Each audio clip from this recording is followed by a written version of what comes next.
Finance Minister Colm Imbert announcing in a marathon budget statement today several announcements, in fact, several major announcements, but above all, it is an over $59 billion package over the financial year, the end of 2023 into 2024. Among some of the major announcements, a minimum wage increase for working class citizens across Trinidad and Tobago, up $3 from $17.50 to now $20.50. $1 billion in back pay promised by Christmas, and that will go to 37,000 public sector workers whose unions would have agreed to the CPO's, the Chief Personnel Officer's, agreement of 4%. Also, $1,000 grants that could benefit over 60,000 students across Trinidad and Tobago once they pass a means test within the education system. And of course, there will be a tripling of the intake of the police service in the cohort of 2024. Lots to unpack in what was a marathon speech from the Minister of Finance, Colm Imbert. It lasted 4 hours and 7 minutes. Who's counting? I counted. It started at 1:36 p.m. It ended at 5:43 p.m. this evening. So lots to unpack over the next few hours on this program.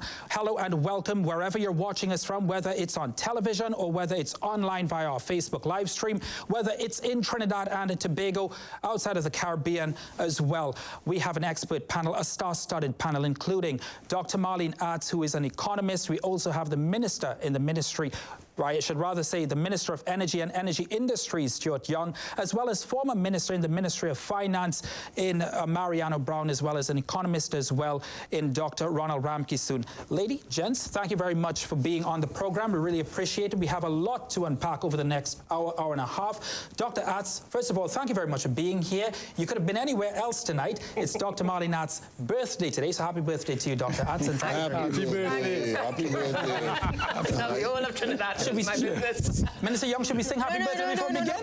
One thing I can't do is sing, so I'll just wish you a happy birthday. So we'll just wish you happy birthday. I just want to start by going around the table very quickly and get the two major highlights from each of our panelists on what they think was the highlight from Minister Imbert's speech. Thanks, Ryan. Thanks again for inviting me to be here.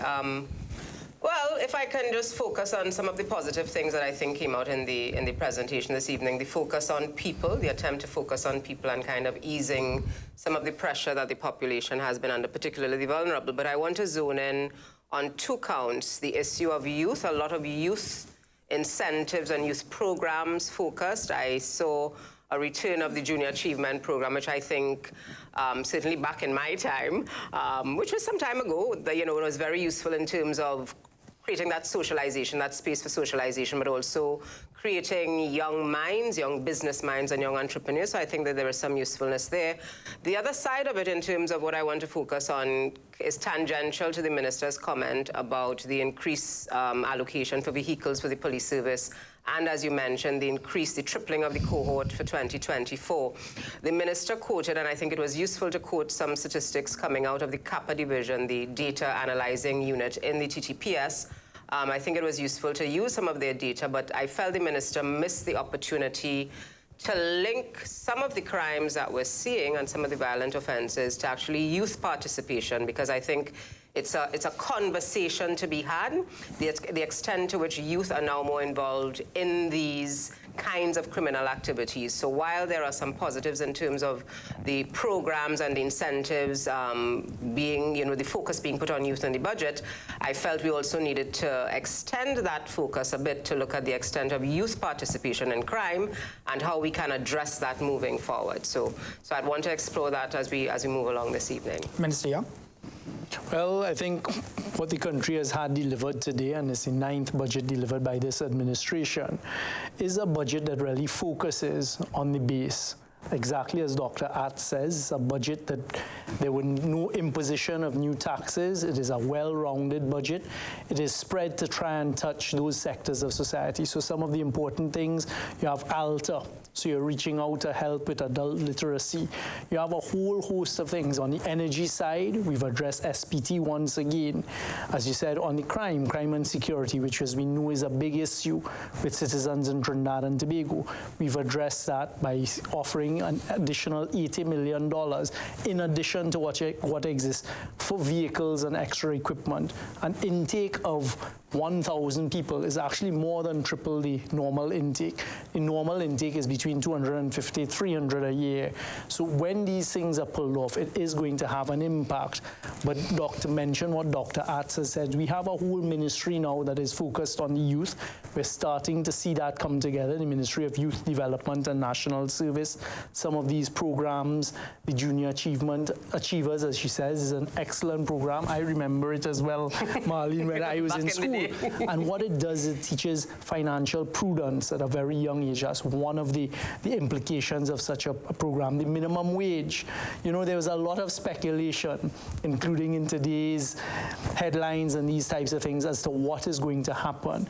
You've also seen us try to tackle some of the ill effects of persons who are not paying the taxes that they're supposed to pay. That's one of the areas. You've heard us speak about bringing on property tax, the Revenue Authority. So there's a whole host of things that I'm sure we'll get into. But I think by and large, the feedback is extremely good. The population is buoyed. You see that nothing has been done to increase costs of living. And in fact, it is the opposite. It is a recognition that we are focused on those on the ground and the base level. All right, Mr. Brown, let's, what are your two thoughts, your two major thoughts coming out of this presentation? Well, there's a fair amount to spend. For one moment, I thought it was a pre-election budget. The amount of repetition with regard to all the things that government has done for us and all the good things that have taken place.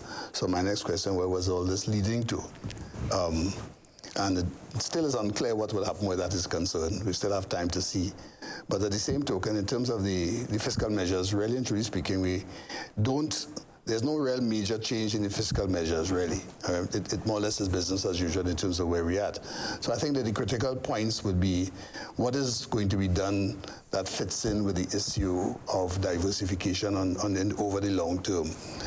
One of the difficulties in this budget speech, as also with all of the other budget speeches, has to do with the question of evaluation in terms of where we are moving from point A to point B. All right, so in other words, we take measures in accordance with a longer-term plan. So we know that, for example, we're supposed to have Vision 2030, and there are some broad objectives.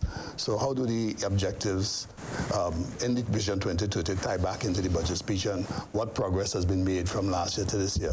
So, for example, is on I think pages 59, somewhere thereabouts.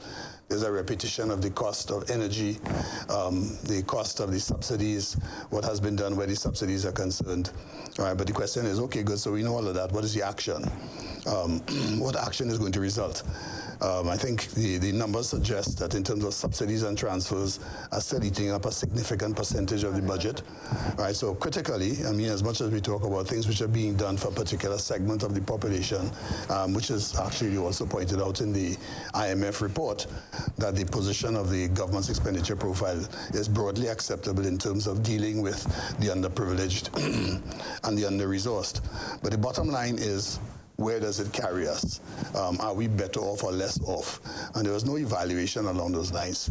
So from that perspective, for me, that it didn't carry me very much further than where we are. Well, we know what has been done. We know where we are. There are a number of other issues that we have to address in terms of the performance of the economy. One example comes out. We said that the price of oil is going to be down, well, the projected price of oil is $85, a stake from $92 in the previous one, $92.50. And the revenue number last year was $13 billion on the basis of $92. But the revenue number this year is $16 billion on the basis of $85. Right, there's no real increase in production. Okay, so what's the difference? Where does it come from? What's the change? And that's where the question of linking measures, linking changes with long-term positioning, or even with a medium-term framework where we want to go and what the changes mean. And I didn't get that. So, all right, so we more or less in the same position. We kind of kept things easy. We have not adjusted too much of the measures. But the devil is also in the details. What is in the budget speech is not necessarily always what is equal in the provisional collection of taxes order, right? And the provisional collection of taxes order is the real budget, from that perspective, because that determines what measures government takes to collect revenue on an ongoing basis. Let me just bring in Dr. Ramkisoon for a bit. Dr. Ramkisoon, your highlights of the budget presentation, and we can get into the final details, as Mr. Brown was saying. Well, first, let me say the minister has presented a $60 billion budget, approximately 30% or thereabouts of GDP, which is indeed the kind of figure that we have had for some years. I think that there are a number of incentives that the public would in fact welcome, and I would highlight the $1,000 to retirees. I would also highlight the increase in the minimum wage and several other incentives. In particular, my particular interest is in terms of moving the population closer to a digital economy and the assistance in respect of getting people to use e-banking and e-technology much more than they have been doing. I was surprised at some of the figures he quoted in terms of businesses, for example, not using internet to do banking, for example, or certain other kinds of things. So I think that there is much to be gained by investing in that area, and the minister has done some of that. There are a number of, if you like, goodies to be delivered coming out of the budget. And I would say the budget, this year's budget, is part of a 3-year plan, 23 to 25, which in fact takes into account the Vision 2030. It also includes the Road to Recovery report, some aspects of it, as well as the Community Recovery Report, I note. So there are a number of ideas that have been around that have been included here. And really, if one looks at last year's PSIP, you find that, yes, there's a repetition, but that repetition is in terms of a 3-year period. And therefore, we would expect some of that repetition to 2025. My concern would be in terms of the delivery of some of these services. Historically, we have had a problem, or we have had a habit of having announcements of certain kinds of incentives, for example, without much evaluation, or having duplication across ministries, or having confusion in terms of the delivery, so that when the public goes to get access to these services, public and businesses, they find that there's a lack of understanding. What is this about? I'm hearing this for the first time. So it points to the need for far greater coordination amongst government ministries in terms of the delivery. And of course, as always, how do we know these policies are going to deliver what we expect them to deliver if we did not adequately evaluate what was the impact of what we have done over the last couple of years. So talking about the evaluation process, Minister Young, one of the driving forces behind trying to achieve a lot of the things that Minister Imbert would have spoken about in Parliament today would be the energy sector, which has seen brighter days than it is seeing right now. What is the state of the energy sector as we head into this financial year? Well, as you what role, and I'm sorry to cut you in, but what role does the energy sector, and how big a role does the energy sector play in driving some of those goals that Dr. Ramkisoon was speaking about? The energy sector continues to play a huge role in Trinidad and Tobago. So one of the things I'd like to point out is, even when you talk about non-oil and gas sector, which we sometimes say the non-energy sector, it includes the petchem sector, the petrochemical sector, which is the ammonia, the methanol, the urea, and these products that are produced from natural gas. It continues to play about 30% of the national revenue in GDP terms. That's driven by energy. We are a mature basin. This is something the minister pointed to. Unfortunately, it takes a while from the time when you've identified resources to get those resources out of the ground. You have been seeing a flurry of activity, a lot of hard work, a lot of effort being put into in the energy sector, recognizing the global energy sector is very volatile, not only in terms of price, but there's a lot of pressure being put on it that we need to come off of the traditional types of fuels and these types of things. So by and large, I think the energy sector's production is down. There's no denying that. But just if you look at in the last week or so, what is happening, and there'll be another big announcement taking place on Wednesday of this week. We've signed for Deepwater, so that augurs well for Trinidad and Tobago, two of the largest multinational companies certainly operating in Trinidad and Tobago. Shell and BP have signed on for Deepwater. That's the next frontier. So you have a lot of things going on. You have a great platform here to give us an exclusive, by the way. This is an excellent platform. We've got thousands of you. I'm just saying, Minister. It will come all in good time. I very often smile when I hear people commentating and they really are not sure what is going on. We have a lot of things, no pun intended, in the pipeline, and you're seeing them start to come in place. What you saw last week, I heard certain commentators talking about, well, what is the agreement signed with Dragon, for instance? President Maduro said it very, very clearly. In the agreement, as you would expect with these types of agreements, there is a confidentiality clause. Venezuela right now is a place where a lot of people, a lot of companies and countries are flocking to for opportunities. Every energy deal has to have confidentiality, because if they give us a price, they don't want the person next coming through the door next to us to know those prices and these types of terms. But you know, Minister Young, there are a lot of average people, lay people watching this program tonight, and they'll be hearing you saying that whatever was signed between Trinidad and Tobago and Venezuela with regards to the Dragon gas deal will benefit this country. How will it benefit this country? By bringing gas, cross-border gas. It is a huge field. Right now, when I say Trinidad and Tobago is a mature province, what it means is that we have been exploiting. We've been taking the oil and gas out of the ground for 100 years. When you take it out, nothing new is coming in to replace what you're taking out. So obviously it reduces. If you have a water tank with 10 gallons, as you take out a gallon, you're down to 9. You take out another, you're down to 8. There is no replacement coming into that. So as it's reducing, you look for alternative sources to increase you back up to 10. Trinidad and Tobago has not put all of its eggs in one basket. So you're looking deep water, you're looking at Manatee.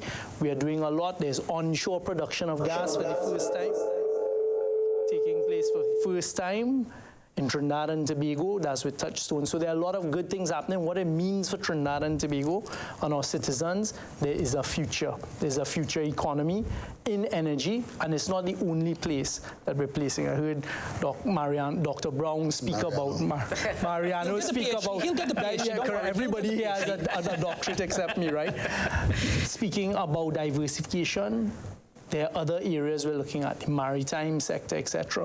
What Dr. Ramkisoon was talking about and those goodies and implementation, that is an excellent point. We did do the assessment. So every time that the Minister of Finance comes and he says, look, these are the things I want to implement, we ask, okay, well, what does it mean from a reduction of revenue? So how much is that going to cost in terms of foregone revenue?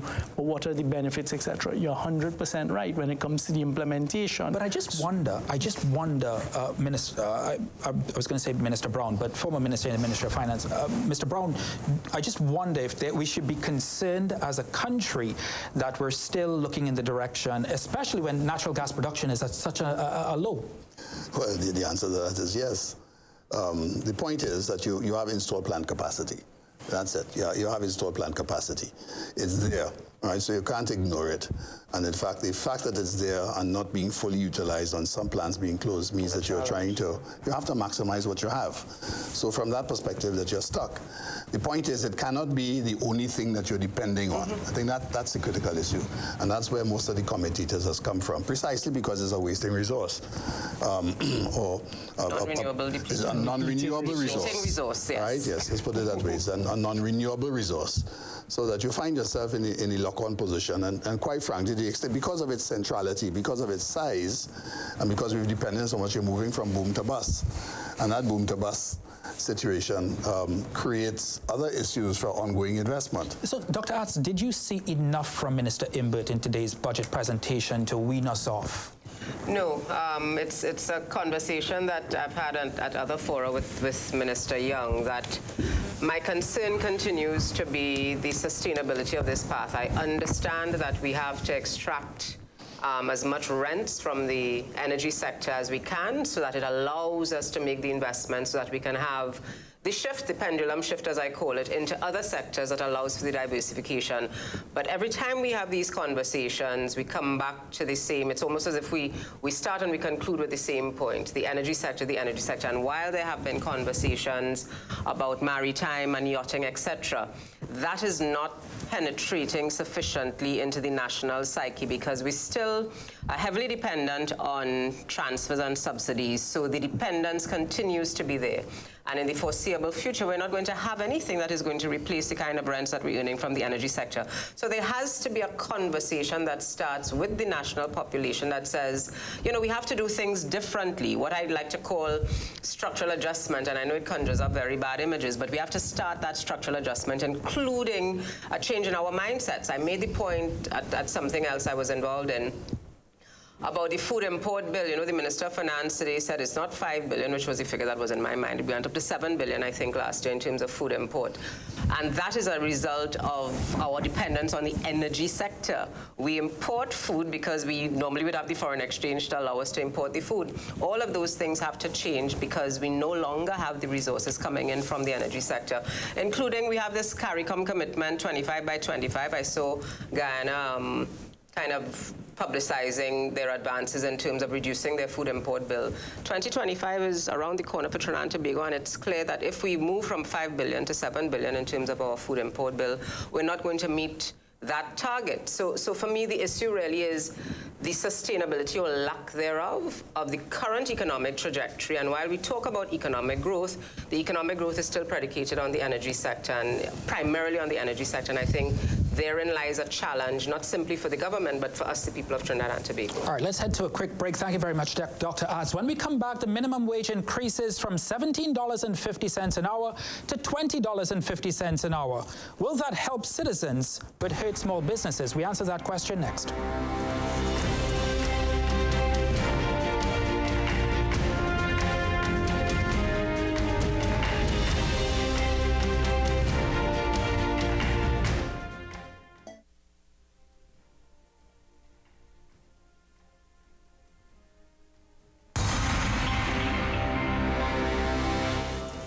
Welcome back to Ease or Squeeze. That's the big question. Did the budget actually ease citizens or will it further squeeze citizens? One of the major announcements coming out of the budget, the minimum wage increases from $17.50 an hour, this is from January by the way, to $20.50 an hour. Dr. Ramkisoon, thoughts on that? Well, first, if I were in that group that lives on a minimum wage, I would be very happy that the minimum wage has increased. So let's accept that, and that recognizes, I guess, that measure that the cost of living has risen. It is very high, and whatever little help that comes will be useful. In the same breath, I have to ask you, will businesses also be happy about that? Yeah, so I'm coming to that now. So one of the consequences can be, and this is where our economic research of the measures that we're going to implement, we must do. Quite likely, some small businesses are not going to be able to do that, but that is both a good and a bad thing, because what it says is, or let me back up a bit. We want an economy in which people are productive and they are paid what that training and so on is worth. So the idea of the minimum wage, I don't particularly like it. I like people being trained up and people being trained to access the kinds of jobs that the economy is producing. Okay, but let's say we're at a stage where we have this minimum wage. What businesses want to do, for example, is to look at how they would mechanize, how they would do things differently with less labor. Now that is, in a sense, a negative thing because there's less employment. On the other hand, businesses need to do business, and therefore they need to look to see how I can increase more capital, how I can use certain kinds of operations which will lead me to continue to do business. So those are some of my comments on that, but at the end of the day, I think we must ensure that people are trained to earn much higher income than minimum wage. Minister Young, you understand the concern of that question that I've raised. What would be your message to business owners tonight? Well, this is something that we looked at in deciding what rate to increase the minimum wage too. You would have heard some people calling for more. But of course, the consideration we had to bear in mind is exactly what you hit that nail on the head.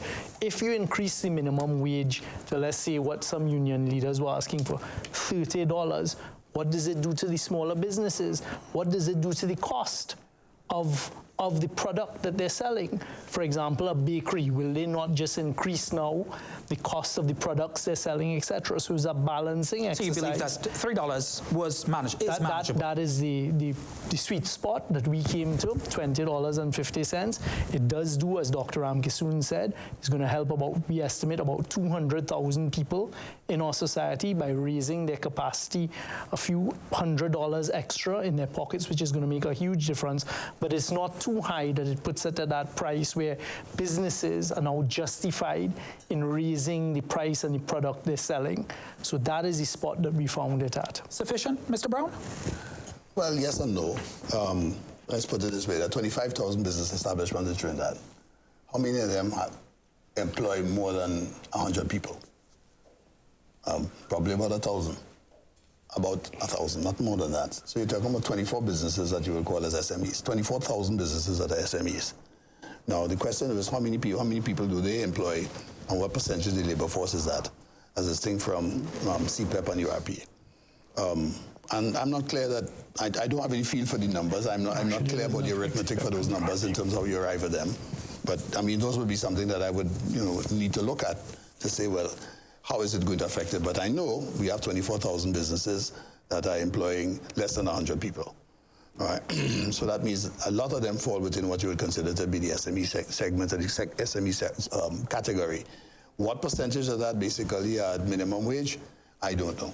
The minimum wages I know are largely with the security companies. Security companies, that's right. Security companies in particular. Mariano, let me just put it on the table. CPEP and URP don't fall in that bracket. They don't fall into that category. So CPEP and URP are not affected. They already earn above the minimum. Yeah. And that is really where my numbers would want, who is it affecting, right? Because it's not going to affect government per se, right? And that's the segment it's going to affect. Now, the issue that Dr. Ramkisoon puts on the table would be the issue is how many of them are surviving or in a position, for example, to take the change. And that's what, how many businesses? How many businesses, yeah. Right? Or what, and also in which particular segments. I don't know. I don't have a feel for it. But that's the kind of number that I would want to pay attention to. Will those businesses, Dr. Hatz, require some level of governmental support? Or how do they then, let me ask the question this way. Well, before you ask that question, if they require government support, the point is that businesses are not necessary, don't have to succeed, right? Because if the arithmetic is against them, they're not going to succeed. So if you support a sick business, it's not necessarily going to get it better. In some instances, that's part of economics. Some businesses fail, and you have to move on and do something differently. Maybe you're in the wrong business. I think that's one of the things that we have to pay attention to. Dr. Hatz? But I think the conversation, Mariano touched on the issue of the SMEs, and I would have hoped that we got there at some point in time in the conversation, because we keep talking about SMEs as if it's a homogeneous group, and it's not a homogeneous group.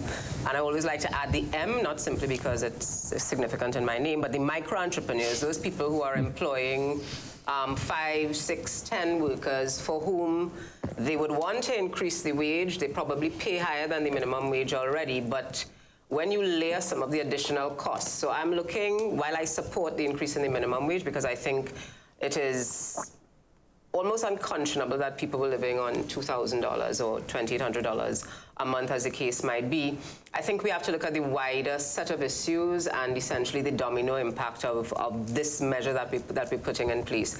If it is that we're layering on top of the additional labor costs, utility costs, etc., I think then the question that you raised earlier, the support to some of these businesses, I think, will be significant, particularly the micro businesses. What type of support? What does that support look like? So, for example, one of the things that occurred to me, there has been a conversation and memes circulating, the weather, the extreme heat that we've been experiencing, how TNTEC is laughing because, they're going to collect more money. Why not ask these people or propose that we have a payment plan? So I think many persons have already seen an increase in their electricity bill because of the higher consumption of air conditioning units, etc., given the weather system the last couple of weeks. I know 2 small business persons, micro entrepreneurs, who are kind of wondering, you know, what happened to their bill. And then I was able to explain to them, yeah, remember, the more energy you're using, you know, so the electricity bill would have shown that spike in consumption.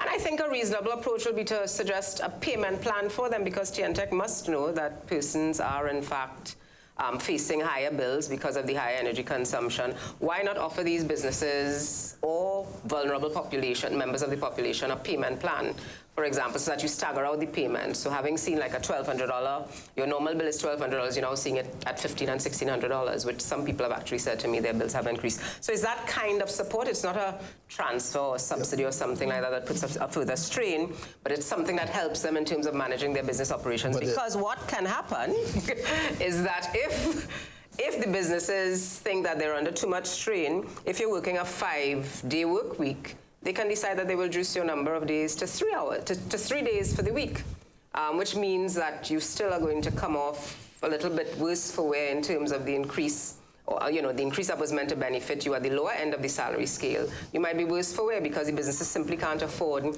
to absorb that higher, to have it, you know, eating into their profit margin. Mr. Brown, you don't agree with that? No, I want to speak on behalf of TNTech here. All right? Every kilowatt hour that they generate, or people increase the electricity by, they lose money. So the increase in volume isn't helping TNTech. It's making the TNTech situation worse. I don't know if you all missed the part in the Minister of Finance's presentation that talked about the fact that TNTech is not even paying for the gas that it utilizes. We recognize that. I just want to ask this question. I'm dealing from the consumer side. Okay, I want to ask this question in your answer to what Ryan was saying. What you've just suggested is therefore the taxpayers once again coming up with a subsidy for persons on the basis of what, but hold on, and Mariano just made a point, which is that all businesses don't succeed. I don't want to see any business fail. Yes. But you know, as an economist, That's especially correct. in a laissez-faire economy, it is either a make or break. Economics was good, very nice. Right?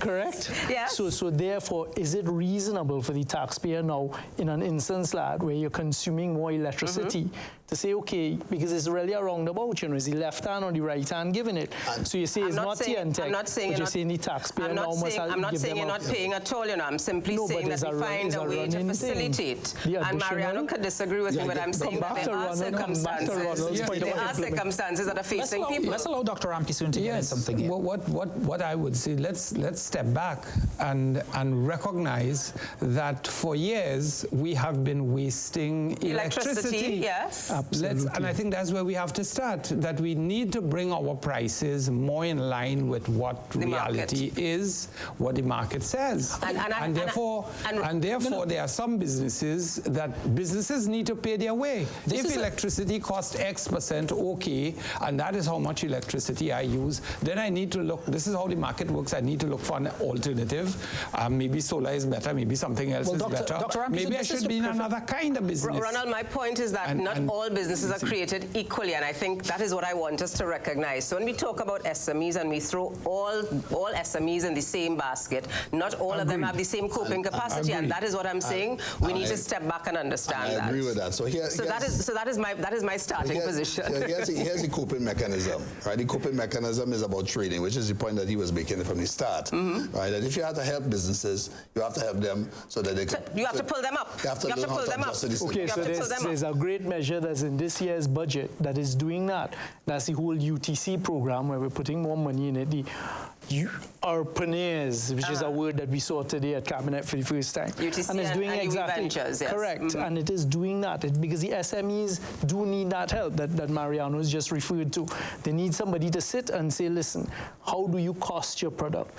What does it really cost you? Should you price your product at? And do it on a more scientific basis.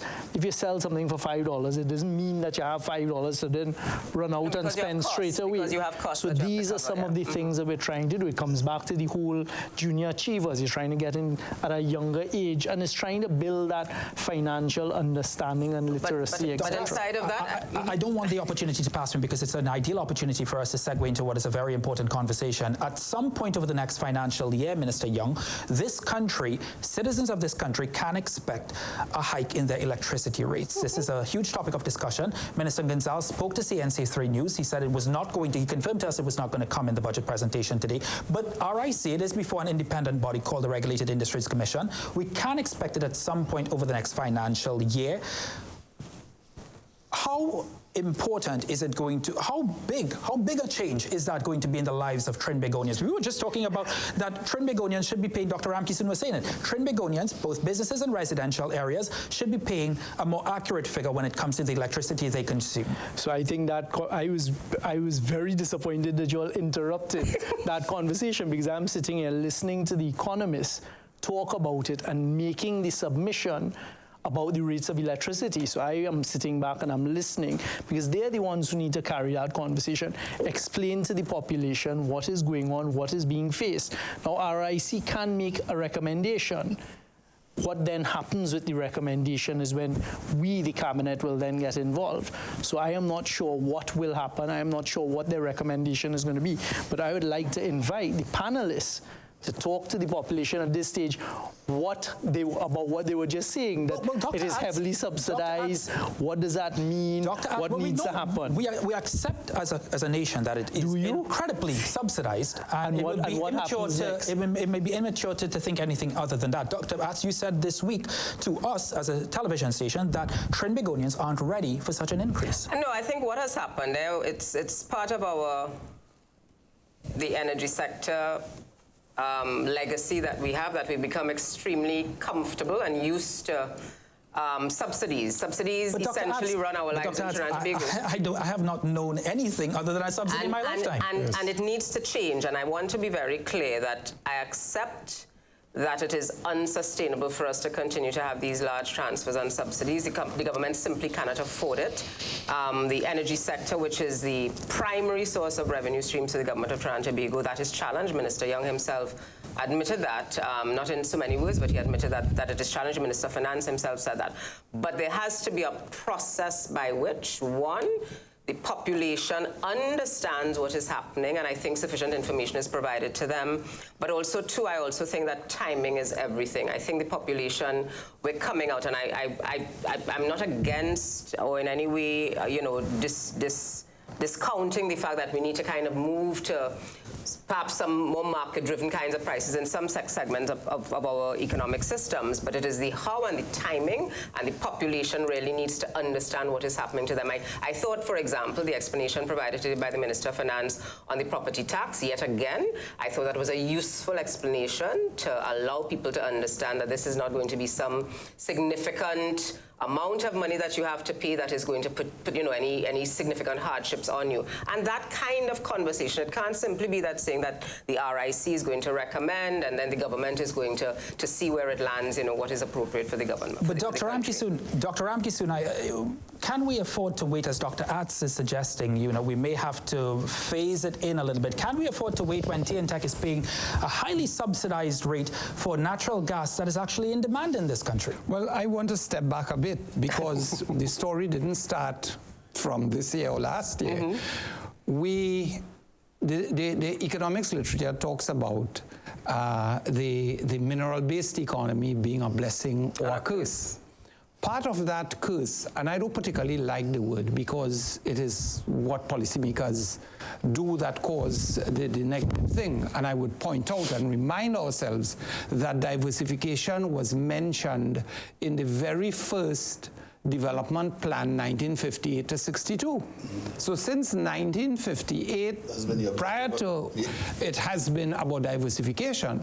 What has happened is we, population, politicians, man on the street, men, women, opposition, government, we have all become accustomed to the largesse, to the comfort of what the state provides.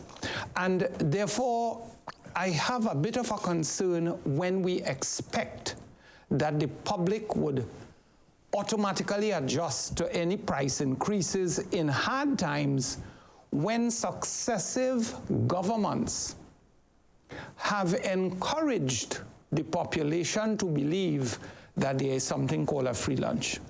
Money and a problem. And there is the tendency, well, in fact, much more than the tendency, but the habit that in the way we operate the democratic system, that if we are in opposition, we promise much more than we could really deliver. But when we get there, we realize what the reality is. But then roles are changed. And we therefore, the way we behave is to see whether we can do better. Let's see what we can offer better in the coming elections than what the government presently offers, so that we get in there and the next administration comes in. And therefore, to a large extent, we have gotten the population, including businesses, workers, business, everyone, into that kind of a quote-unquote curse that we now expect the population to immediately say, we're wasting water, and they are wasting water, and they are wasting electricity, and we are wasting foreign exchange, I will argue, as well. And it's the same reason.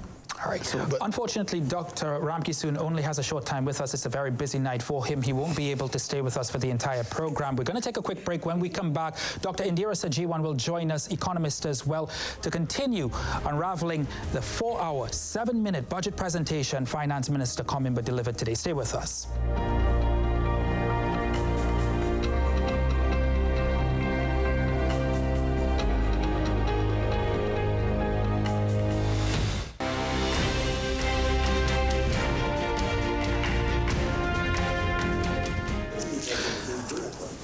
Finance Minister Colm Imbert delivering a $60 billion package in the House of Parliament this afternoon. We have with us now, joining us, economist Dr. Indira Sajiwan. She replaces Dr. Ronald Ramkissoon. Dr. Sajiwan, thank you so much for taking the time out to be with us this evening. You want to dive right into the conversation because you were listening a little bit off camera. Absolutely. And we were talking about potential increases. Really, it is coming at some point. The Minister, Marvin Gonzalez, did confirm it, that the Regulated Industries Commission at some point over the next financial year will recommend that TNTech raises its rate of electricity. Yeah, we can also expect an increase in the water rate. I think the Minister was very clear in signaling that those two things in his budget today. I want to start out my overall comment on the budget, which I would say is that election 2025 has started. And I think that the budget has been used in a very creative manner in order to launch that campaign. I think it's the first time we have seen an allocation to the Ministry of Social Development, for example, of $5 billion. It usually hovers around $3 billion, and there's some other allocations. If we add to it, it is the case. But that's my overall comment. Elections have started. To come down to the issue of the electricity, in my view, government's responsibility is much larger than simply an expenditure and a revenue generating, or seeing where you're getting revenue and seeing how you spend it. I do not have a challenge with accepting that we have the cheapest rate in the region, or the second cheapest rate in the region, and that we are not very responsible in the way we use fossil fuel generated electricity. And I certainly think that there is room for us to do better as a country, as a citizen, whether individuals, whether businesses. However, I would have liked, especially in the context of time in which we live in, where more and more the world is shifting away from fossil fuel energy into alternative energy, I feel, and I've said this before, that government has an opportunity here to provide a solution to our problem, even while they add on a potential burden to us in terms of electricity rate. And I talk to the issue of alternative energy, both for our homes as well as for businesses.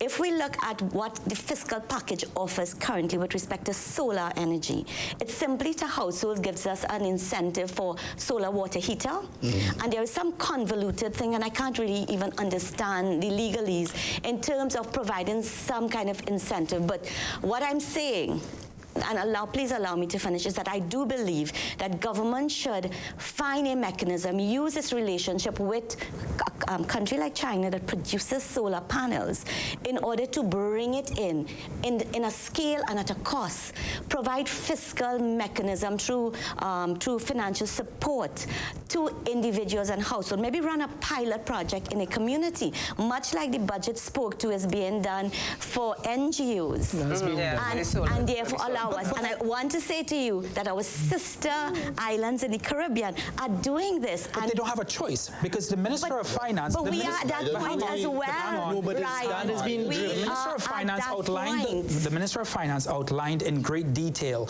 this afternoon the costs of electricity. He started in Trinidad and Tobago. He went to Cuba and he went up the islands. But on the point that you make, Dr. Sajiwan, we have the Minister of Energy and Energy Industries, and it would be a missed opportunity for me not to ask you, Minister Young, is our head in Trinidad and Tobago so stuck in the oil and gas sand that we have completely neglected and abdicated our responsibility to alternative energy? The answer is absolutely not. We have the largest renewables project in the whole CARICOM. That's Project Lara, as our first entry into that. 110 megawatts being produced by solar. So that is signed, that is being constructed. Hold on. To your point as to the encouragement of solar, you're 100% correct. We need to encourage solar. So we looked at that in this budget discussion. But you know what's the problem? The problem is the simple economics of it. We have provided we've provided incentives, etc., but people are not going to move to it because the rate of electricity is too low. So they're not going to have the outlay, the capital outlay to go solar. Minister, I agree with you. But may I just finish the point? Hold on. If you are telling us the price increase is going And there to is no come, alternative. But hold on. that is when Electricity rates, Minister Young. Okay, I just want to finish the point. You talked about going to China. Do you know what's going on right now in the world of renewables? President Biden passed one singular act called the IRA. You go and speak now to Europe and the rest of the world. What he did with the passage of the IRA, he has now pulled all of the resources to the United States in the renewables because that is their response to be able to respond to their reduction of their harmful emissions, etc. So it's something we're struggling with. When we were negotiating Project Lara, unfortunately, because it took too long, we were faced with the effect of it, with the Russia-Ukraine war. Europe then, at that stage, started to pull the resources of the renewables to them because they needed to come off of the gas. So we are then faced with the problem. Trinidad and Tobago, ultimately, we are a small little dot of 1.4 million. So I agree with you because from an economic point of view, it would be better that we sell every molecule of natural gas in LNG and petrochemicals. Precisely. So as the Minister of Energy, who has the responsibility for power generation as well, I am now trying to drive the conversation on more efficient production of power. If we go combined cycles, for example, it immediately reduces our use of natural gas. We can sell those molecules. So right now we're working out the economics to show. Hold on. Combined cycle. Correct. Yeah, but you have all of the other IPPs. Not all. Some of them are combined cycle too. Who is combined cycle outside of TGU? But Minister, no, there is no. Just one second. Let me just correct that. There is no other combined cycle apart from TGU. So the rest of them, Power Gen, Trinity, etc., they are all the more efficient. So that is exactly what we're looking at. But dealing with the issue of energy. I'm talking about the shortest term, and I'm talking about in the short Let's allow term. Minister Brown. Let's just ask former one Minister question. Brown. You see, because the point about it is that Trinidad and Tobago, we love big projects. The bottom line is we haven't adjusted the Electricity Act to allow for what your feedback into the grid. That's the other thing. Feed-in tariffs. So I was going at the feed-in tariffs. But that's my point. The feed-in tariffs, correct. So I accept that the feed-in tariff policy needs to change to allow it. But hopefully that will drive the economics. But you can't compare us, as Ryan was saying a short while ago, to the rest of. So Barbados, for example, because of the cost of electricity. But inside of all of this, there is a population. There is a population that still doesn't understand all of these things. No, but Minister, let me ask you the question. I understand. Minister, you have a solar water heater. You understand it? You have a solar water heater. Can I ask a question? Of course you can. How is it that St. Vincent is doing it and because of the Barbados is cost doing of it? electricity. Because of the cost. Okay, Necessity is the mother of invention. Of a bad policy decision. Yes. That's a function of bad policy. We have lived off natural gas producing. Correct, we could correct it. But we are at the point where we are being told that the price is going to go up. Therefore, we are similar to where they have been forever. But when I ask there, in terms of what it cost is to... Elsewhere, in St. Vincent, in the islands, in order to convert an entire home, one that is 3 times the size of mine, the cost is $10,000 US in that small island. It's all imported. They're not producing the solar panels. So I'm saying, you're saying to me that what Biden has done has really tied it all off, and we can't. But how are these other islands able to do it? So I am simply saying that it would be a lot more palatable to the citizenry if simultaneous to us being told that we must treat with a higher rate of electricity, that we are provided with alternatives. All right, I just want to allow the Minister to respond, and I do have a few other topics that we'd like to touch on. Minister Young? Respond to. Right now, I am sitting on the energy security for the CARICOM, that committee that deals directly with Vice President Harris's office and the United States on exactly this. And in speaking for the islands, the same islands you've named, where they are at inflection points because they're using old bunkering fuel, etc., to produce electricity, they need to clean up. They cannot go via the routes of alternative electricity, the solar, the thermal, the wind. They can't because it is not cost effective. There's no bankability. There's no financial feasibility for them to change their grids in that direction.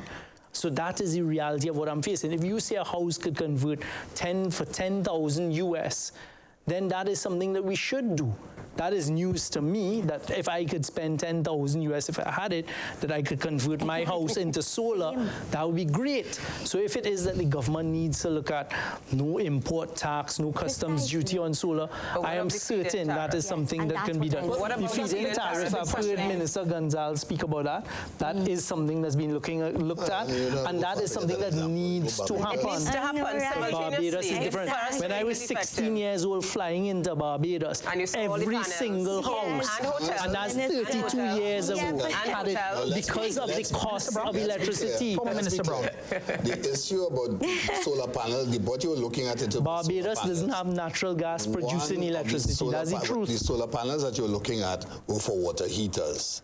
But I just said that. It takes electricity. That's why they also use it, but they also use it as part of their tourism product. It's part of their greening of their tourism product. That is a conversation 32 years ago. That is not a grid being run on solar. But the point I'm making is the reason they had that 32 years ago and they were using that technology is because of the cost of electricity. Oh, Minister, we don't disagree with that. Of course, we're here. Let's talk about where we are now. Okay. At this I point do want in to touch. time, I do want to touch on a few other topics, but Minister Young, I think you get the overarching point is that we are about to face an increase in electricity rates. The country is not ready for it. Residential customers are not ready for it. The feed-in tariff policy, I agree. I'm just saying the feed-in tariff policy has not been implemented. You're saying that Minister Gonzalez will address that, but you are the Minister of Energy and Energy Industries. Most people are looking to you when it comes to alternative energy. And I just told you we have the largest, so what falls under me, the power generation side, that has been done. But it is the power generation side that drives the electricity grid. We have put in place a project under me that 10% of our electricity generation is there. We haven't stopped there. When you read the speech today, and let's remember, the Minister of Finance presented, as he said, 4 hours, 4 hours and 7 minutes of a statement. Every minister now has to go and present. I haven't presented as yet. We're also looking at wind. The minister said in his presentation, we are also encouraging other solar projects, etc. So these things are happening. How soon can we expect these projects? What year will what be on the market? Availability of these alternatives. But I just said we've signed the agreement for the agreement, but it has to be built. Okay. These things don't happen overnight, but it is being constructed. The electricity rate increase is coming now. All right, so what is the shortest possible term solution is what we need to be thinking so I do want to discuss a few other. We get that. Absolutely. No, but you are behaving as though you flick a switch and you build a solar plant. Minister, we understand. No, hang on. Minister, to be fair to her, there was a master gas plan 10 years ago outlining in that gas master plan that, and it was recommended to the government then and the government after, that we start weaning off citizens from the Trinidad and Tobago electricity rates that the consumers enjoyed. They said in that gas master plan that it was going to be difficult. But I want to leave that conversation there. I'm glad that we're all passionate about climate climate change and alternative energy. But we're also passionate about education. And the minister said today almost 64,000 students across Trinidad and Tobago could potentially benefit from a $1,000 book grant once they pass a means test. But more importantly, for this conversation, that's big. But I thought what was another major announcement coming out of education was that the government has committed to eliminating, that's the Minister of Finance's words, to eliminating standardized school books. No, to ensure. Standardizing it. Eliminating the changing. That's right. Change every year. So this is an important point. This has been long in coming as well, Dr. Atz. I think it's a useful way of managing the costs associated with sending children to school at the primary and secondary and the uncertainty around it. So I think that is a welcome change in terms of the standardization of the textbooks and also the support that the minister spoke of to families who are the lower end of the scale, so to speak. So yes, so that's my, I welcome that announcement today. Mr. Brown? Well, it's not new. You could go back to Dr. Williams' presented budget speeches and you would have heard the same thing with regard to standardizing text and the difficulty in terms of repeating text and so on. So the bottom line is that education changes. So there are going to be versions and versioning as we update literature and update textbooks over time. The issue is the policy with regard to the updating of the text. I think that is really what has to pay attention. And yes, the answer to that is that does come from a policy perspective at the ministry, so it has to be controlled from that particular point. The book grant is also not new. We've done it before. We've done it before, yes. All right, so it's not new in that regard. So in But it was stopped. Yes, it was stopped. In fact, there was this system where children got all their books. yes. So not just, and those, they return the books at the end of the year and right. then passed on to the year. Yeah. But on the issue of the standardization of books, I mean, as a parent, I could tell you, so my daughter is in Form 5, she used a textbook for, let's say, math, and then my other daughter is in Form 4, but then when she gets a book list, it's a new edition. So now, it's a strain for the parent. there are subjects that certainly, there's nothing substantial that has changed. In math, in chemistry, in physics, and all these. Exactly. So that is the government's basic policy. economic theory, law of demand and supply, etc. hasn't changed. Correct. But yet, and as a parent, now you have to go and find that money every year and then you have all that amount, again, climate change. I mean, look at paper that we are simply, without coming back to climate change, exactly what you've just described is what we're seeking to address. Because as a member of parliament, I face that. So you have a lot of people who can't afford, and you see, when I was in school, you go to a used book sale and you're buying books that are 3 years old, but it's the same textbook. So when we looked at it, every year to edit something in math and chemistry, so that is what we're fighting, and that's a policy decision. Let us standardize text. In the meantime, let us provide support to 65,000 students, we think, on a means test. Exactly what you've expressed is what we're seeking to address, because it's wrong. What I'd like to tack on to that, Ryan, I think it's useful for us, the Minister mentioned today the Survey of Living Conditions and the Household Budgetary Survey, which I think will give us some data that we can work with in terms of understanding what are the socio-demographic challenges throughout Trinidad and Tobago. He did say that it started in February, but that survey wouldn't be completed until next year. But I think that also provides support in terms of some of the interventions so that the government then has information. Because the last time we did an SLC was 2015. A long time ago. Yeah, that's the point. That's the point too. Especially when this is not. I mean, it's not a surprise that the budget is going to come. We know what the living conditions are. We've heard it, we've known it. The bottom line is we should have that data beforehand. Yes, that's right, absolutely. That data should be there before. And I think it's one of the pain points of successive administrations. We make these policy decisions really for political expediency as opposed to ensure that we get the most return on the investment. Right. So it would be welcome to see, I know the timing of everything apparently converges in 2024. I don't know if you heard in the budget, everything is happening in 2024. Yeah. 2024 is the magic. And if I could add, I mean, certainly I'm happy for that 65,000 persons students who will benefit. But coming out of COVID, coming out of the impact of inflation, I think the catchment that requires that kind of support is significantly larger. Might be wider. Which is why the survey of living conditions is going to hopefully help us with that kind of information. I think we were asking that question last year too. We did actually, yes. We spoke about that last year. Yeah, we did. Yeah, we did. We had that conversation because it was supposed to start last year, I think. Well, as we head to this break, let me just read to you. The Trinidad and Tobago Chamber of Industry and Commerce has released a statement on its thoughts regarding the Minister of Finance's budget presentation. It has commended the government on its 2024 national budget presentation, saying that the time is right for much-needed emphasis now to be placed on the agricultural sector, digital transformation, the orange economy, and micro, small, and medium-sized enterprises. It has, however, raised some concerns that need to be addressed when it comes to foreign exchange as well as the property tax system. It is also, the Trinidad and Tobago Chamber of Industry and Commerce is in favor of tripling the intake of police recruits next year. Stay with us here on Ease or Squeeze. When we come back, we have a lot more to discuss.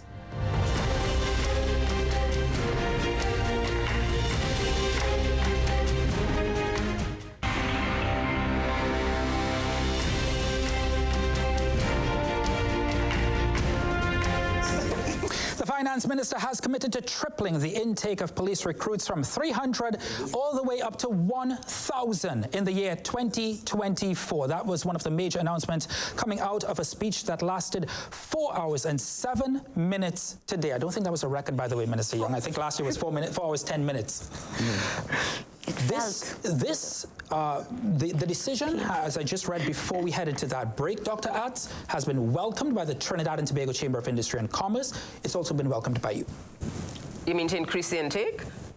No, I don't. No, I've not welcomed it. Sorry, you probably misinterpreted. I think that, really what we need in terms of support, I understand that we have a dynamic in terms of the crime situation in Trinidad and Tobago. It's a major pain point for us in Trinidad and Tobago, but I do have a concern because one gets the impression that simply by increasing the number of recruits that is going to help us deal with the crime situation in Trinidad and Tobago.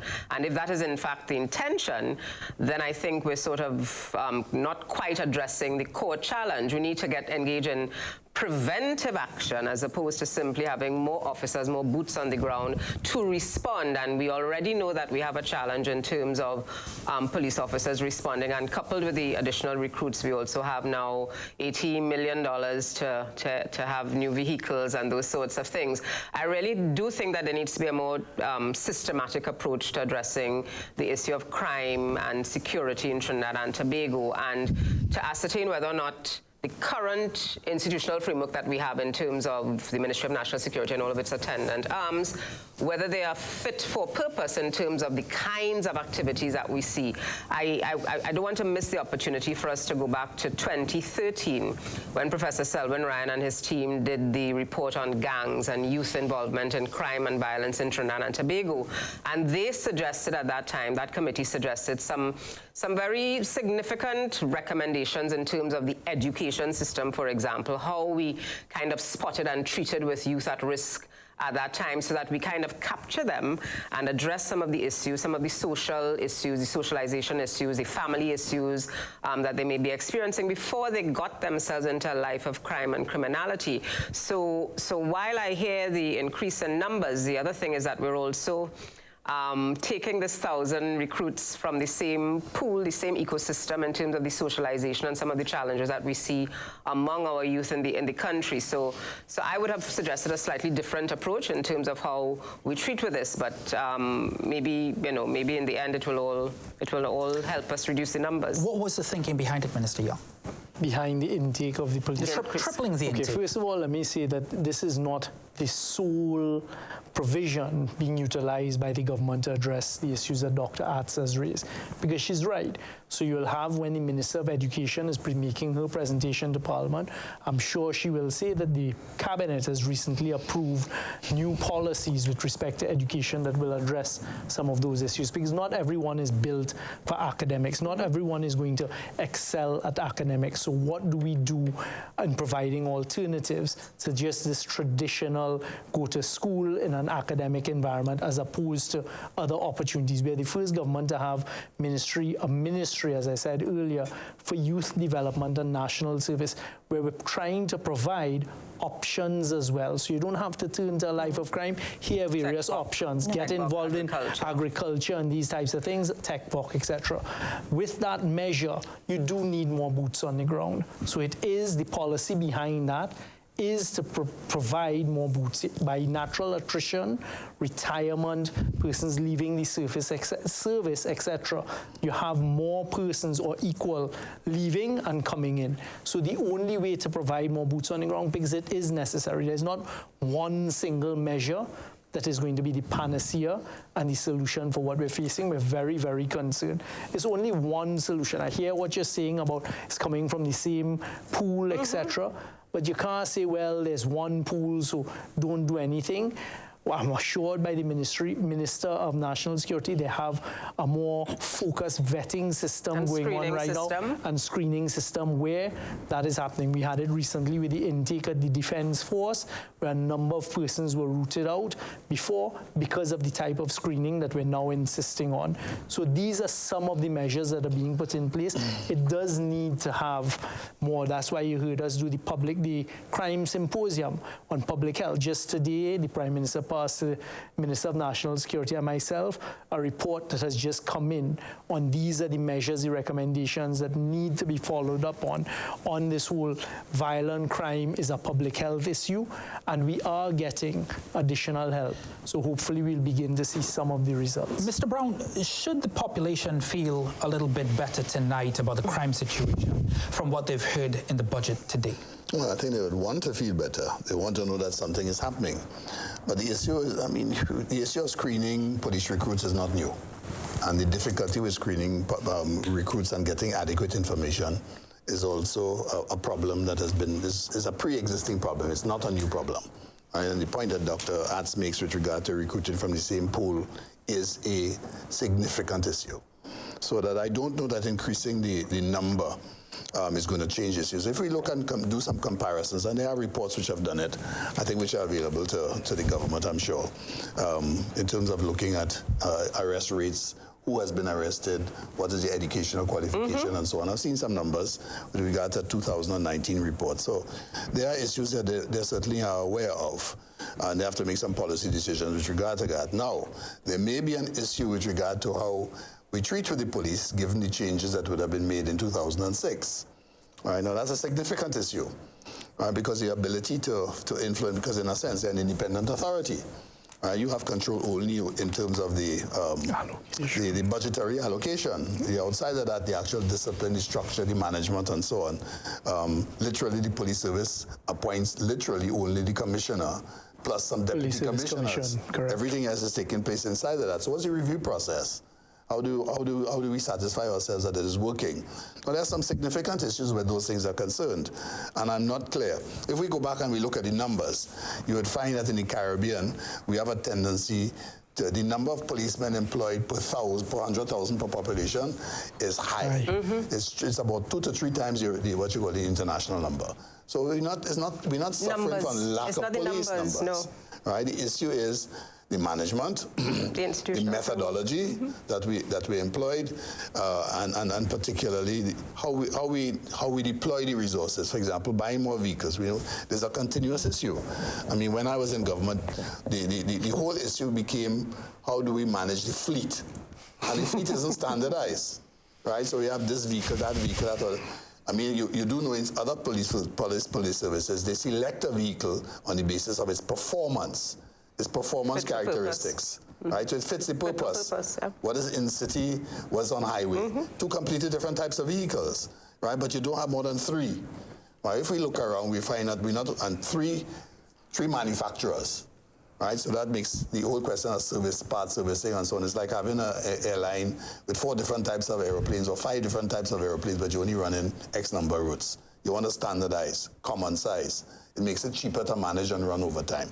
So there are a number of issues which have to be addressed, not just simply the numbers. So I am not, I understand why, I understand why a government would want to make that sort of intervention, but at the same token, I'd have to say, I'm not certain that's going to give you the bang for your buck. And then, Dr. Sajiwan, when it comes to national security, money has never been a problem because it's always featured in the top 3 in the budget allocation. Yes, and in the interest of time, because I think, you know, there are other things I want to agree with my colleagues in terms of what they have said, and I don't think just throwing money after this problem. We've seen year after year that simply given the largest or second or third largest allocation to national security has not solved the problem. So therefore, it's clearly a bigger set of issues. And I even want to say that I listened to the slew of programs that the minister talked about for alternative educational opportunities for young people. But too often, many of these programs end up just training and it stops there, and there's no hand-holding in order to move them from simply a small training intervention into actual translating that into sustainable income generating activities. So I want to caution that the same mistake is not repeated. I also want to say that it really depends on the nature of those opportunities, because to a young person who wants to wear a pair of Nikes that is $1,200 right. being paid minimum wages is not going to do that for them. So are you really providing them with alternatives that are going to give them the quality of life that they want, that they feel they could get through a life of crime? Let's talk a little bit about foreign exchange and the availability of foreign exchange. It's a very important conversation to have. We will talk agriculture very quickly. I do know that we're running out of time. We are running out of time, but foreign exchange is incredibly important as well. It impacts SMEs as well. Minister Young, Ian Narine has suggested that it's not monetary policy, but more so that is important, but really fiscal policy. On the foreign exchange side? Yes. So, I mean, foreign exchange is an issue we're facing. Off camera, we had the conversation. It comes down to simple mathematics. We want to spend more than we're earning. It could never work. We have become too accustomed to certain expenditure of foreign exchange, and we're simply not earning that level of foreign exchange anymore. But does a government now intervene and go back to what I have some faint recollection of in the early 80s, when I was a wee young lad, you weren't born as yet, of that sort of control. Well, that sort of control. Minister, because if I'm traveling, I go to the bank, I can't get more than $200. In those days, maybe I used to get more. So we actually, right now, that might be situation. You and me facing that when you go to a bank and you can't get that access. But as we were saying again, so imagine those people who, when they walk into the bank, people don't know them. So you think we're there? Yes. I think we are fortunate, yes, compared to a lot of people. I speak to the people on the ground, Minister. So let me ask the economist, so what are the fiscal measures to which you refer? Well, I think the fiscal measure that we're having a problem with is that we've run 20 deficits, and we're running at 20... Consecutive. 22, yeah, almost consecutive. Almost consecutive. But I mean, the one or two in between don't really count. It's almost consecutive. So back to the Minister, fiscal... I would like to add, I think that the problems, some of the major problem that we have is the structure of our economy. Oil and gas basically is the sector that brings in the foreign exchange that we use for all the other sectors. That is drying up. And that's creating the shortage. Well, that's what we just said. Outside you just said that there's more demand than there is supply. But demand, Minister, comes from the structural problem I'm talking about, where the rest of the economy is by and large distribution-driven. Correct. If you look at the kinds of investment that has been taken place, so bring it to the agriculture. But I wouldn't even necessarily keep it there, because we could talk about all the other things. If you look at the kinds of businesses that have been proliferating in Trinidad and Tobago, you take note, mostly distributed, mostly shopping malls that we are seeing popping up all over the place. We're not seeing expansion in manufacturing. And I want to remove the chemical aspect, which is the petrochemical, which until recently fell under the energy sector, but has now been lumped under manufacturing. And the growth that the minister boasted of in terms of the expansion of manufacturing really is restricted to that element. And we are not seeing growth in the other aspects of manufacturing and earning foreign exchange that we need. If I can just add on to what you're saying there, I think the problem even predates all of that. The population doesn't understand the link between what we consume and foreign exchange. People think that you go into one of these chain stores where people, consume popular beverages, and they think that because they're paying in TT dollars, that it's actually a TT, business, when in truth and in fact it's a foreign exchange consumption activity. You go and you bulk buy in certain places, and you think that you're paying in and I think that is where there is a disconnect. The population does not understand, Marlene, but not totally, because I think this is how the average Joe thinks about it. Why is me going and spending a couple of $1,000s a problem when a big conglomerate is clearly, because when the average Joe, no, they don't. When they go into a grocery and they pull all these foreign, they're not thinking it's foreign exchange purchase. I think the majority don't understand our pharmaceuticals, etc. All of those things. Let's assume that the country doesn't understand. So what's going to change? So how are we going to change that? So we need to have supply. We need to have supply of. It's not short-term supply of foreign exchange. Diversifying the economy of Trinidad and Tobago. That's not going to happen anytime soon. But how long have you been talking budget? And it frustrates me every year when we come and say, as if we are almost now starting. It's true. When we should have done this so long since independence. And we agree on that, which is why at the start, Indira, I was making the point that one of my concerns with the reading of the budget this year is that it tread very carefully, and it tried not to be too disruptive in terms of where are we going next. And I was having the conversation about sustainability, and this is part of the conversation around sustainability. Unless we use this as an inflection point to say we're going to do things differently. You mean another inflection point? Unless we actually take the decision to do things differently, we're going to be having these conversations next year, the year thereafter, the year after that. Points to that. And we're saying the same thing. What in the budget is going to push people? Because I agree with you. What is going to stop? Well, let me just give you the opportunity on agriculture. Okay, for demand, let's move away. Let's move away from foreign exchange consumption and distribution. So what do you do to encourage manufacturing? Hold on, let me finish my point. Let's let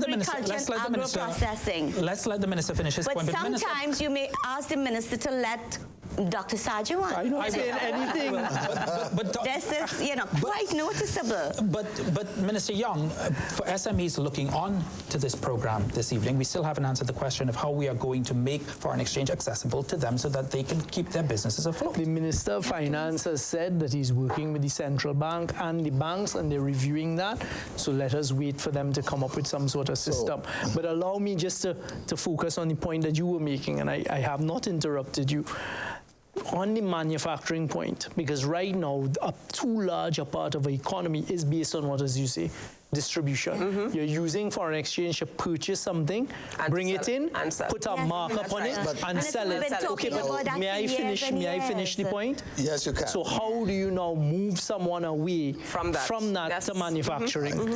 Tell me. Just let's understand this. No. Tell me. Maybe you incentivize them to move away from that. What more incentives do you need in manufacturing? Maybe a lot manufacturing more. Is work, but what? Tell me.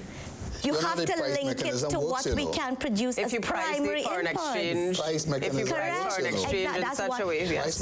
Although that is an entire conversation that we need to have. We can't just say use it, because it has a lot of implications in there. And those implications, you cannot get away from it. There's no way that you can make an omelet without breaking an egg. But I think you can't change attitudes and behaviors by doing the same thing that we've been doing all the time. Without having some significant structural change. The Minister of Finance has on several budgets, in fact, he's using the Exim Bank as a mechanism to provide foreign exchange specifically to companies that are in the business of exporting and bringing it in.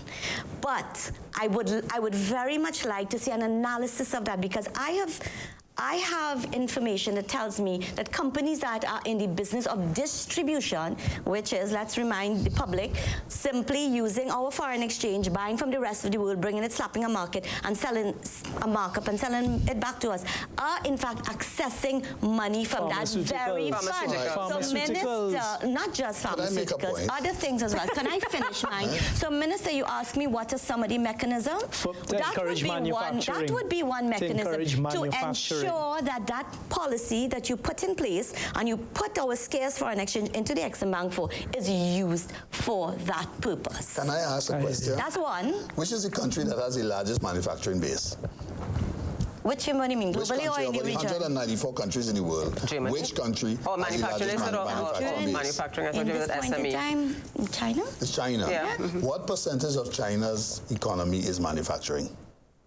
Can't tell you that off the top of my head. 28%. Right? And if we go to Germany, you'll find that the size of the economy that is, or the portion of the economy that is devoted to manufacturing is less than 28%. The bottom line is distributions are a fundamental part of every economy.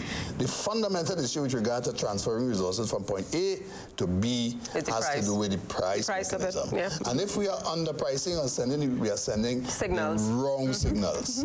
And that the structure of the economy we have is a function of the wrong signals. That's what we have to get.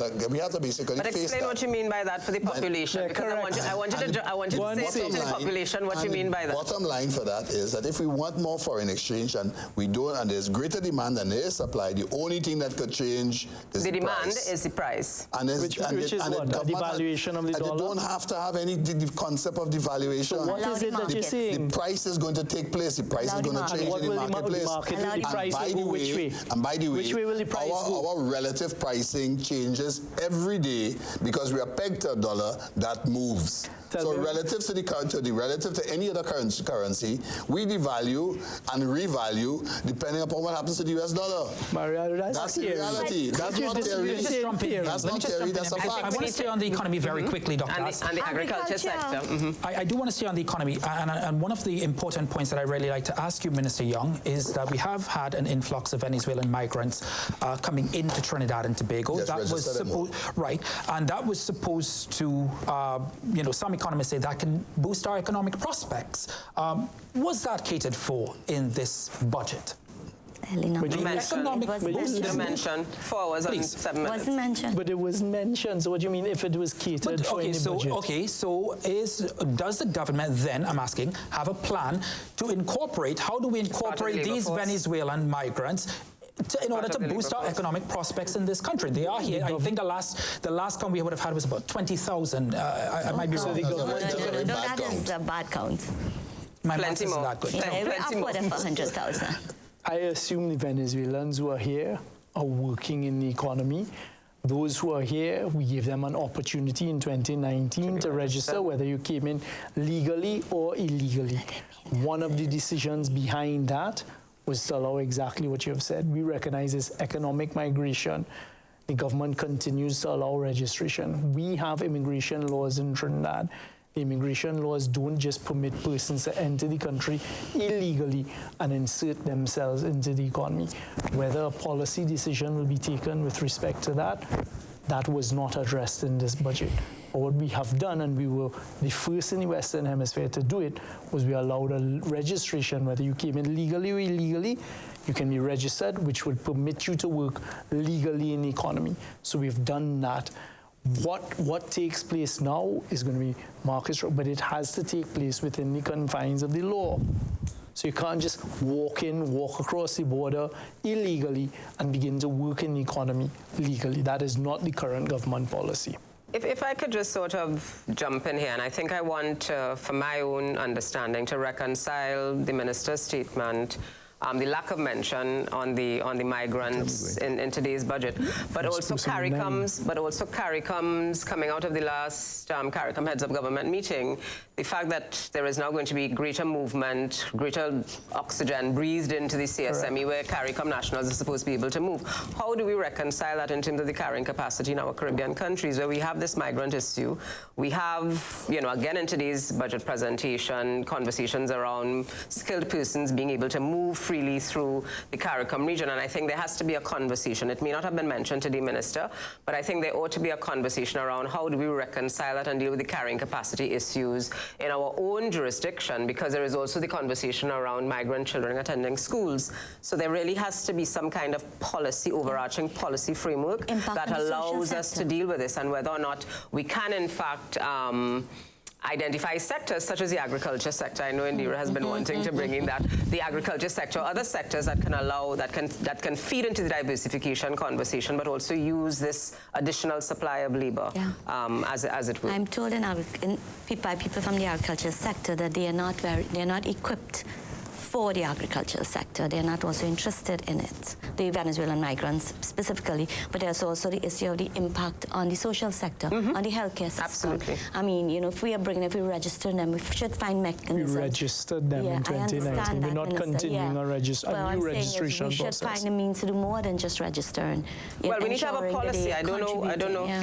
Now, remember, at that time, it was a temporary thing. At that time, it was because there were specific sanctions that took place on Venezuela, etc. Dr. Att says we need to have a policy. How far do you think we are from actually having that policy? I thought you articulated a policy.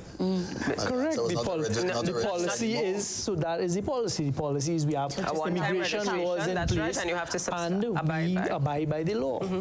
And with regards to children, Venezuelan migrant children, So again, that policy has been expressed. The policy is those who are here legally and those who have been registered legally, we are going to be providing for them the opportunity in the school system. So the Ministry of Education, the Ministry of National Security are looking after that. The second question that comes from that is the policy adequate? That's the real question.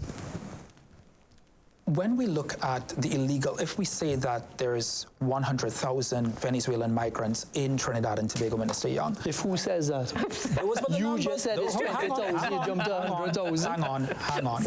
I'm saying that, let's just say, if there is 100,000, as some are suggesting, but there are 20,000 registered under the policy of the government, then a government can't work on if, say so, speculation, etc. A government works on what are the numbers in front of them. My question directly to you is the government then, we've seen a number of deportations happen over the last few weeks.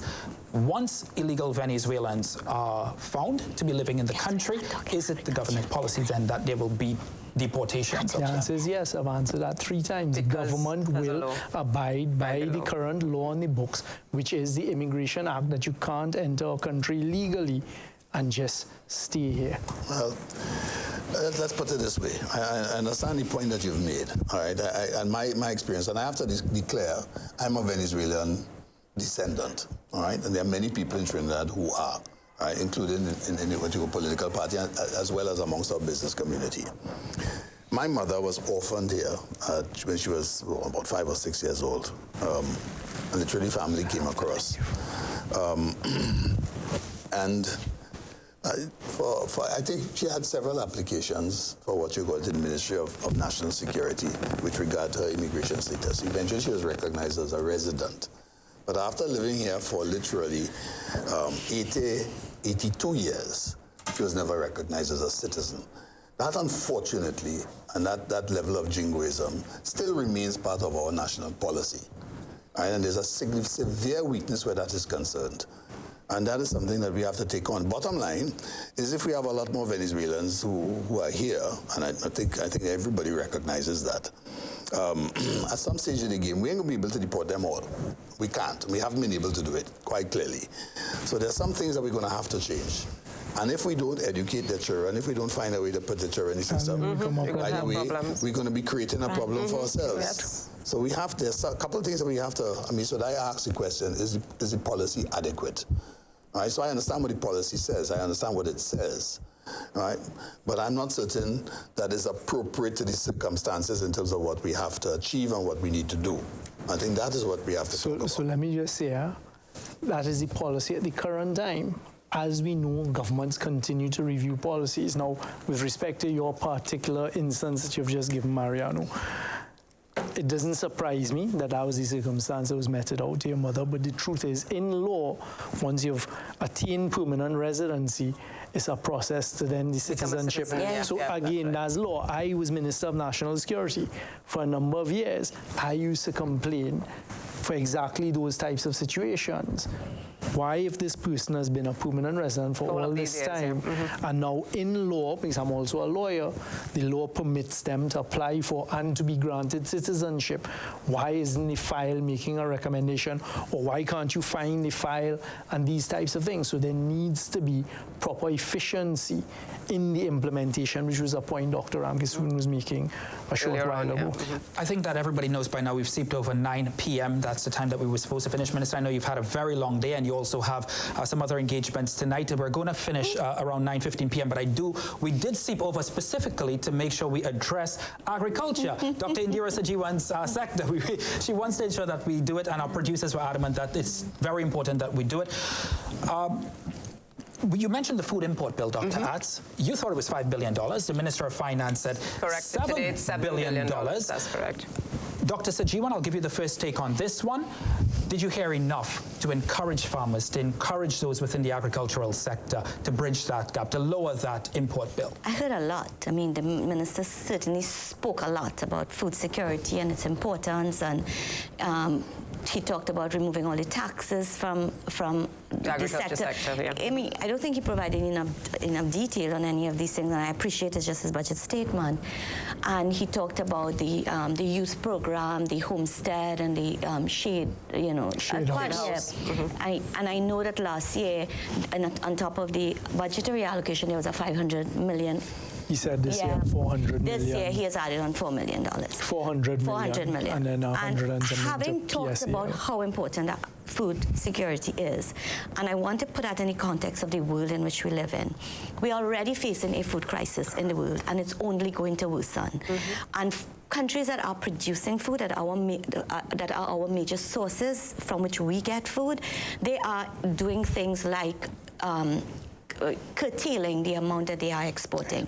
Look at what's happening with the price of food. So it is very much an imperative.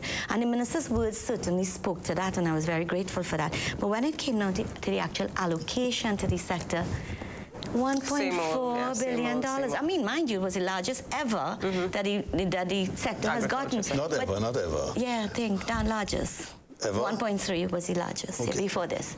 The sector, now about 90% of that goes to recurrent expenditure. So what is left over really? I spoke to a farmer 2 nights ago from Avocat who climate change is also affecting agriculture, and therefore traditional forms of agriculture can no longer be the way we go. We're a small island state. We have to engage in technology-driven agriculture. And responding to that, he went to the ADB, secured himself a loan for $500,000, put down 2 greenhouses, and then realized, oops, I need money for fertilizers, and I don't know how to move forward.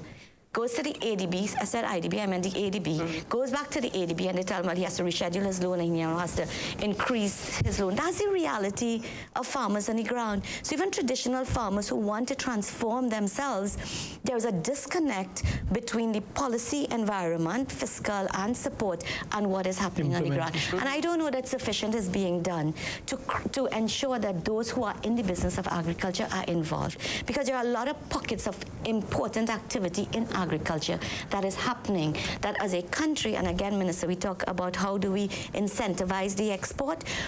Things are happening in terms of producing that can displace imports, but it's not getting a chance to, because our scarce foreign exchange is being used in order to import those very things. They can't, and they are quite the local produce is quite competitive on the market, But when they have to compete in a small market space against imported product, they simply end up going out of business.